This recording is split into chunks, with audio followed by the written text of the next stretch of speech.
Thank you, Mr. Chair. I just want to take a second because I'm pretty convinced that most members, I'd be willing to bet that most members haven't actually read many of the critical race theory books that are in our curriculum at our military academies. In this video, the key takeaway will be to discuss the role and impact of critical racial theory, CRT, in military education. We will examine what arguments are made for and against the use of CRT in the education of career military personnel. And that are being used as a basis for a lot of the training. So I'm going to read a couple of quotes from some of those books. One is, all whites are racist because all whites benefit from systemic white privilege. CRT's concept of systemic privilege is often controversial, touching on topics such as identity, responsibility, and historical context. For some, it's important for understanding inequality. For others, it's a divisive approach. Oh, okay.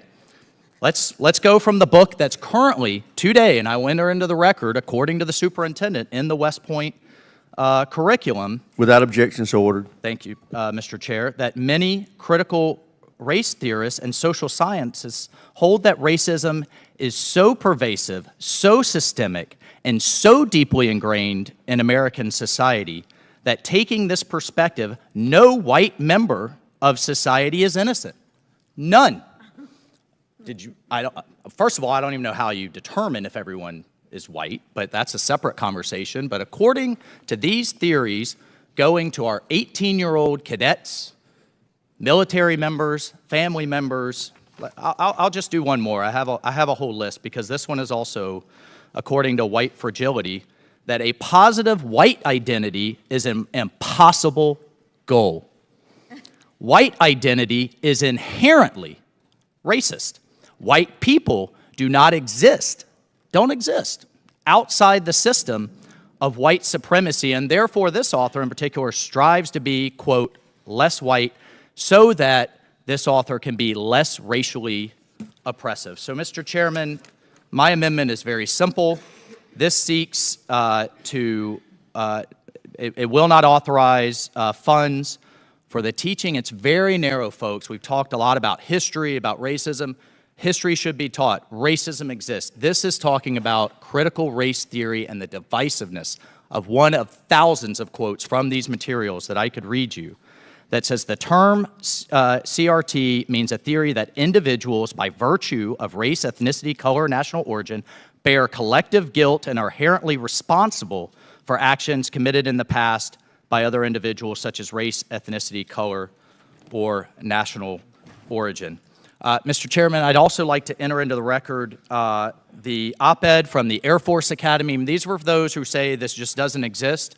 Air Force Academy instructor that is still teaching, that's confirmed, that says she proudly teaches CRT, not DEI, not history, not that racism needs to be dealt with. Absolutely agree with all of those things. That CRT should be proudly taught at our military academy. Mr. Chairman, we need to get back to our fundamentals that I think that this committee can unify around and carve this cancer out from our teaching and our training. Predloženая popravka napravlena na zapret использования средств для обучения на основе принципов CRT.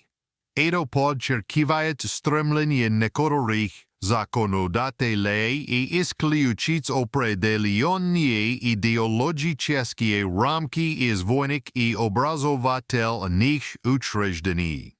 And I yield my time. Chair now recognizes the ranking member. Thank you. And this would be the other issue. This is the effort to separate CRT from DEI. And to be clear for Mr. Banks, we are advocates on our side for DEI. We believe that diversity, equity, and inclusion matters. We are not advocates for CRT. The discussion also addresses the difference between DEI and CRT. Whereas DEI aims to promote inclusion and equality, CRT examines systemic historical issues, which some argue is not always consistent with the goals of military training. The issue is whether or not it's something that is prevalent and important enough in society that young people being taught to join the military would benefit from hearing about it. And I would hope, I mean, you guys spend a lot of time talking about how pervasive CRT is in our society and pervasively wrong. And by the way, there are many aspects of that I agree with. I think there are many areas where that's being pushed in a way that is detrimental to our society. But you can't deny that it's a thing in America right now. So if you're growing up and you want to serve this country, being aware of what that thing is. And by the way, I have actually read what you just said and all that to get into the details, understand what's going on here. Okay? And it makes me much more informed so that I can talk about how, look, I support diversity, equity, inclusion. I think we have a racism problem in this country. I think we've had an even worse one in the past that impacts, as many have said here, where we're at now. You can't pretend that 400 years worth of this didn't have an impact on how society is perceived. So I'm aware of that, and I'm also aware of the theories that take it a heck of a lot further than that and don't agree with them.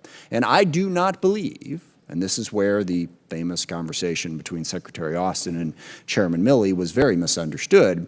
We don't advocate for what you just said within the military. It is not the official doctrine of the United States military to advocate for a single thing that you just said.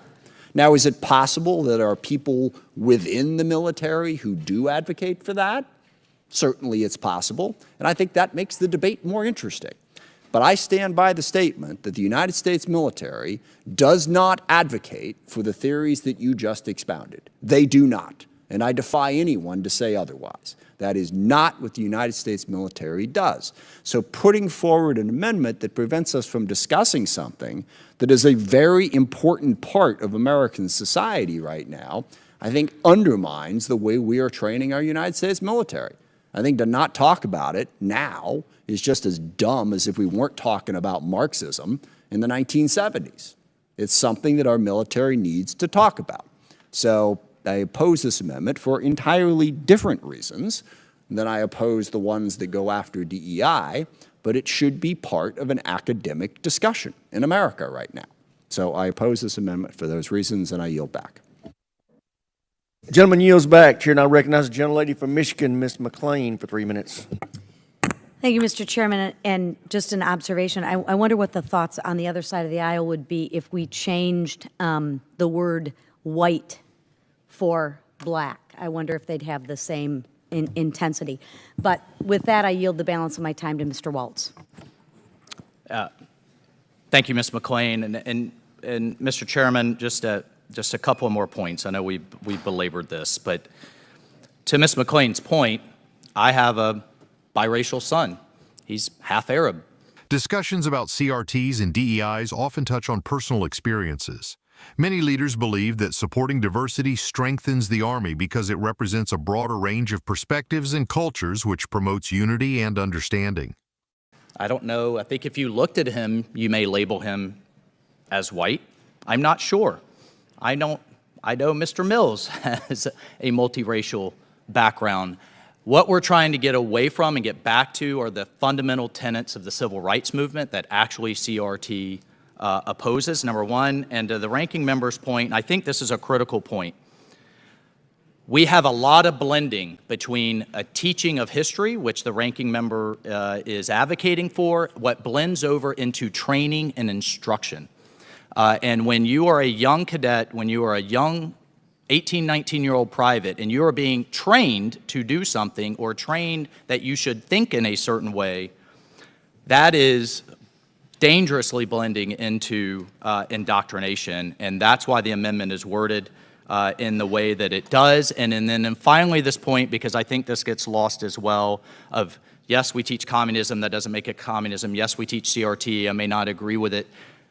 There are things that we don't teach. We don't teach the fundamental underpinnings, and we certainly don't let it blend into the training of fascism or white supremacy or other things. And at the end of the day, my opposition to CRT is you cannot fight discrimination, which absolutely exists and should always be fought against, with more discrimination over the color of someone's skin and assumptions about their lived experience because of the color of their skin.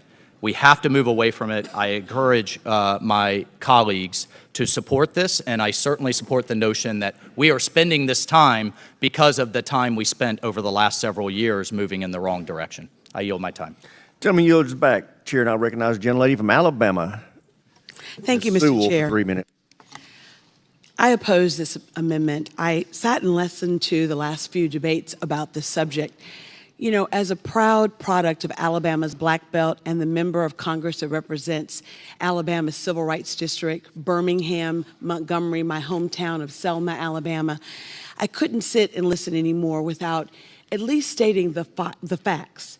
And the facts are that while 40% of our military is people of color, 20% black, I think that all Americans have to be seen and to be heard. And frankly, I think that this whole debate about CRT, the debate about DEI, is really about not being seen. You can say that we're all equal, but we know that 400 years of slavery and segregation makes us unequal. But in the eyes of in our own eyes, we need to be seen. It's not enough to say that you're race neutral. I am black. My lived experiences are different. My lived experiences are different even among and within our own race. And I feel invalidated when I hear that we want to do away with DEI and CRT when it's taught in the military or training that's done in the military. I feel offended by it. And I want you to hear my offense. My offense is that I have a lived experience that I want you to know about because it's reflected in what I do and how I do it. And so it's not enough to just say that we're all equal, that we're all seen as equal. Well, we're not seen as equal. Now, it may not necessarily be intentional, but nevertheless, it is about preferences that people have, predilections that people have. And I think that as long as we are the United States of America, our Army should reflect the beautiful tapestry of diversity. That's how we win. We are a mighty force, but we are also a force that is truly diverse. And in that diversity, I think, lies our strength. And so I want to be heard when I say that diversity matters, inclusion matters, equity matters. And when we're trying to recruit the best and the brightest, we need to make sure that the right folks are on the field. And if you exclude women, blacks, and others, we're not getting the best product. We're not having the best team on the field. And as a proud Alabamian who loves to win football games, roll Tide, I want to win. Thank you, Ms. Sewell. The chair now recognizes Mr. Mills. Well, I want to just comment on a few things because I think that a lot of this that we're discussing, we're in vehement agreement on. I truly love the fact that we have diversity. Our military, though, did not start its diversity programs and becoming diverse since this presidency. It's been a diverse force for many, many decades. But there's a difference between the identification and definition of equity and equality. See, equity, as it's been described, is about equal outcome for everyone, where the military is about ensuring meritocracy and it believes in equal opportunity. When we talk about inclusion, I can tell you that whether it was in my service in the 82nd Airborne Division, whether it was the part of JSOC for CJTF 20, we had a tremendous amount of inclusion because we were all serving one purpose and one goal and one nation. What we weren't serving was one party's agenda. My son, as my colleague Congressman Waltz had talked about, is both a Caucasian male descendant and also an Arab descendant. And I can tell you that I wouldn't want my son to be treated any differently just because of some of his ethnic backgrounds. I want him to be treated as an American. I want him to be given the opportunities to live out his life and to achieve what he wants through his own hard work and efforts and the equal opportunities that still exist because of this body that protects that. So while we're utilizing on my colleagues on the left DEI as a way of thinking to bring us together, we have to acknowledge the fact that the reports that we've requested, the findings that we see, which has nothing to do with any former president dividing our military or politicizing it, is because there is a moral deficit and that we need to be addressing these things. I strongly support Congressman Walt's amendment here, and I hope that our colleagues, both on the left and who sit with me on the right, are able to work through an idea of how we can achieve our common goals to recognize commonalities instead of continuing to try and identify what separates us. With that, I yield back. I'd like to thank Mr. Mills. The chair now recognizes the gentlelady from Virginia, Ms. McClellan. Thank you, Mr. Chair. I'm going to repeat again the definition of equity. Equity is not about equal outcomes. The definition of equity here emphasizes the importance of recognizing that people can start from different starting points. The goal of equity is support based on individual needs rather than expecting the same results. Equity is about recognizing that two different people, for a wide variety of reasons, start in different starting blocks. Equity recognizes that one of those people may have more hurdles on the track.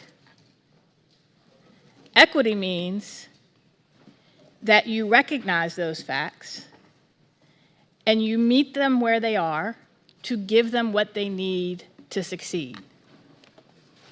So my colleagues on the other side of the aisle, frankly nationally, because I keep hearing these same arguments in my own state where I started the year as a state legislator, who keep wanting to say equity is about equality of outcomes. It's not. It is recognizing that maybe we need to remove the barriers that keep people from having equal opportunities. That is what equity means. And I will keep repeating that definition for as long as my colleagues on the other side of the aisle keep distorting the definition of equity.